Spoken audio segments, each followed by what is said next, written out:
Porque é a tendência deflacionária. E uma hora a moeda fiduciária vai refletir isso também. É só você ter um ajuste. Essa esperança? Você falou da questão de você ter baixo custo e alto retorno, que é o que todo mundo quer. Mas eu leio, por exemplo, lá no começo, o Bitcoin uma coisa assim. Era uma coisa que o risco era muito grande. Muito grande. Só que a probabilidade de ganho era tão grande que para você ganhar dinheiro, o aporte que você precisava fazer também era muito pequeno. Então, com o aporte que você precisava fazer... Ou seja, o risco não era tanto. Não Então, era se você vai por pouco, o risco é baixo. O risco acaba sendo baixo. Isso. Na hora que você vê o aporte vezes o risco... Você põe R$10 e vira aposta, Vira você perdeu só R$10, então pode ganhar 1 milhão. Isso E foi assim que eu pensei no Bitcoin. Isso se chama opcionalidade. Então, existem 3 tipos de alavancagem. Risco assimétrico. Assimetria. Então, mas nesse nível do Bitcoin, já existiu outra coisa na história da humanidade? Todos os riscos são assimétricos quando você olha para o mercado Não, mas financeiro. nesse nível. Porque o Bitcoin, o cara botou lá $100 Vou dar um e exemplo, para você. Todo ciclo econômico tem investimentos tipo Bitcoin. Vou dar um exemplo. NVIDIA. NVIDIA é uma coisa estilo Bitcoin. O que valia a NVIDIA 10 anos atrás? Nada. Subiu Hoje é o maior vezes. market cap. Vale 1 trilhão a NVIDIA quase. Mas o assim, cara que comprou em ações, ele ganhava O cara no que mesmo comprou 10 nível. anos atrás ganhou a mesma coisa que ganhou no Bitcoin, ou mais. Tá brincando, sério? Pega aí. NVIDIA com certeza. NVIDIA com certeza. Quer te dar outro Mas exemplo? antes do Bitcoin. RCA na década de 20. Pode. RCA era a NVIDIA de agora. Deu tanto quanto o Bitcoin? O que foi a grande inovação? Bom, veja, vamos lá. O RCA, você tá falando a empresa da RCA que fez Que fez o transistor de rádio. Sim, conheço. Que não tinha rádio. Que disse que inventou a TV e mentiu. Radio Company A of TV, mas America. a TV é depois. O rádio, Década de comunicação foi... Tinha versões militares, mas a RCA Entendi. popularizou o rádio. Quer dizer, Igual a peraí. NVIDIA popularizou os chips de alta performance que você precisa para IA, a NVIDIA não é uma empresa de programação, ela faz o chip, Sim. né, que permite o processamento de IA. Né? Entendi. Então é uma porrada. Peraí, mas Aí tá a falando... RCA fez o transistor de rádio que popularizou os rádios. Sim, sim. Então, ela foi O a NVIDIA. conector é RCA, que a gente usa até hoje, o Não, e o vermelho, branco transistor e... mesmo, que você precisa para montar um rádio. Na década de 20, começou a ter radiocomunicação substituir o telefone. Não tinha fio para fazer a Apple comunicação. foi a mesma coisa. Então, mas você tá falando uma coisa Todo que eu não ciclo tinha tem... ideia. Porque todo mundo fala assim do... Nossa, se eu tivesse entrado no Bitcoin, se eu tivesse... Vou dar outro exemplo para você? É. Outra porrada. Companhia das Índias Ocidentais. Puta, essa é antiga, hein? Aí Antiga. você foi longe, hein? Foi a maior porrada e depois teve um crash. Você tá dizendo, então, que a gente tem uma oportunidade de, tipo, Bitcoin o tempo todo? Tempo Não, todo. o tempo todo não, vai. Mas cada ciclo anos? econômico. Que o ciclo econômico ele é feito de... Que nem 4 estações. Certo. Primavera, verão, outono e inverno. É só análogo ou você tá falando que o ciclo econômico é anual? Não, é análogo.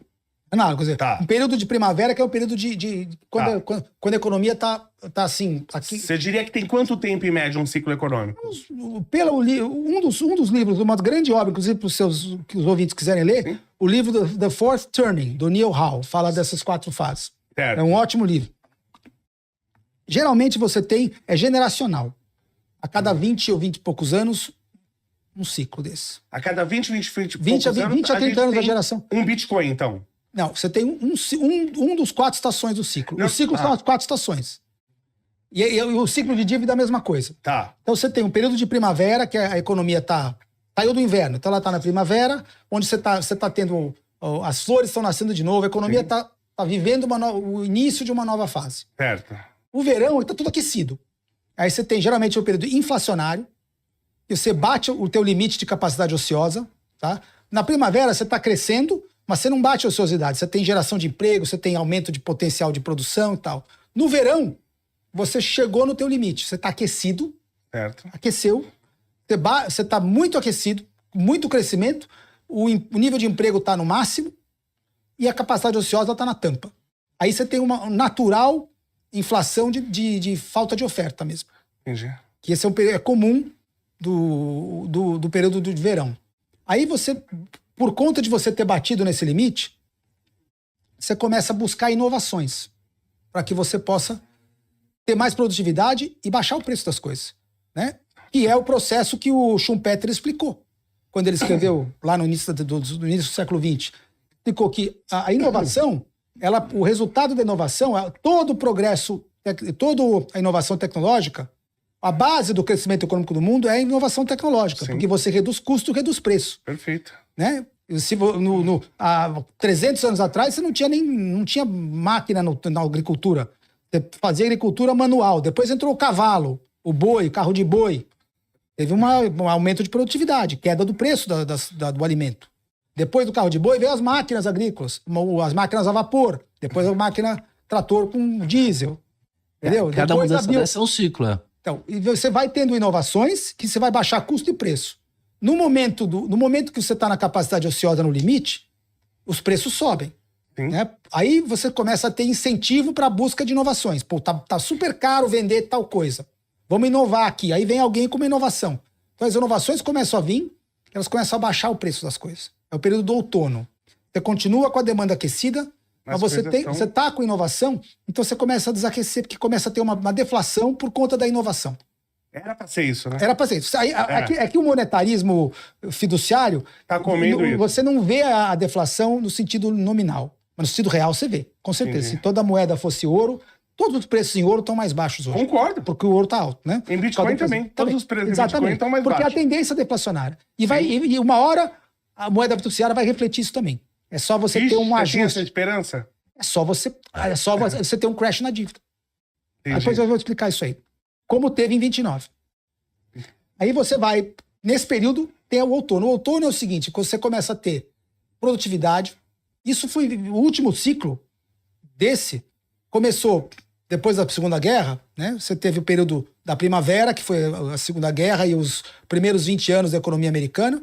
Na década de 1966 até 1982, foi o período inflacionário da economia americana. E você teve inflação no petróleo, você teve tanta inflação que o juro chegou a 18 nos Estados Unidos, né? O Paul Volcker. Caramba. Né? Aí você não tinha mais capacidade ociosa. Tinha greves nos Estados Unidos, aquelas greves, aquele Hoffa, que era o líder sindical que fazia as greves e tal.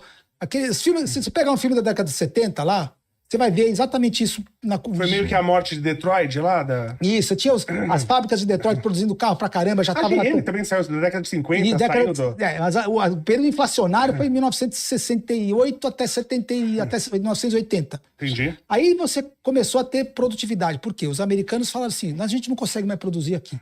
Eles investiram no Japão, pro Japão produzir, e depois a China, porque o Japão produziu mais barato que os Estados Unidos. Né? Tinha muita mão de obra, os japoneses tinham precisão, começou a exportar para os Estados Unidos.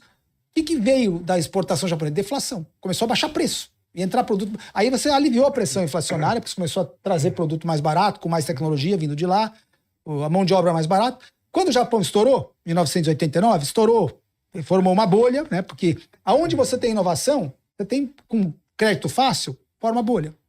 Japão estourou na Nikkei com uma bolha mesmo, caiu pra caramba. Teve uma queda gigantesca do Nikkei. Aí, na década de 90, foi a China. A China começou a receber investimento dos Estados Unidos e da Europa e começou a produzir lá. Super, assim, bem mais barato. Então, esse outono todo foi produto de fora mais barato entrando nas economias consumidoras.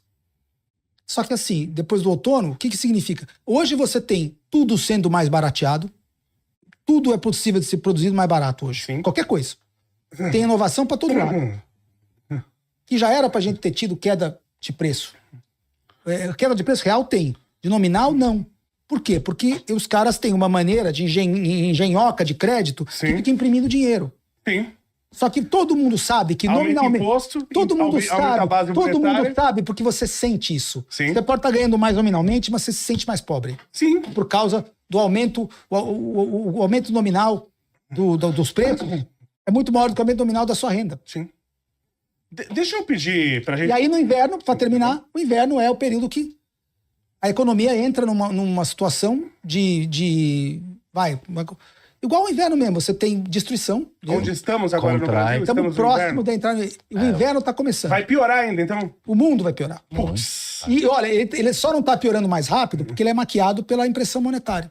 Estamos vivendo algo parecido com a entrada da internet nos anos 2000. A inteligência artificial está transformando tudo e empresas como Nvidia, Microsoft e Google estão na frente dessa revolução. E na Quantifury você consegue acompanhar o desenvolvimento dentro das ações, investir e ver a cotação em tempo real. E é muito simples, você vem e procura aqui, você pode ver Meta, Google, Microsoft, são empresas que investem massivamente na inteligência artificial. E você pode investir com apenas um clique, ó. Comprar, eu quero investir aqui $50.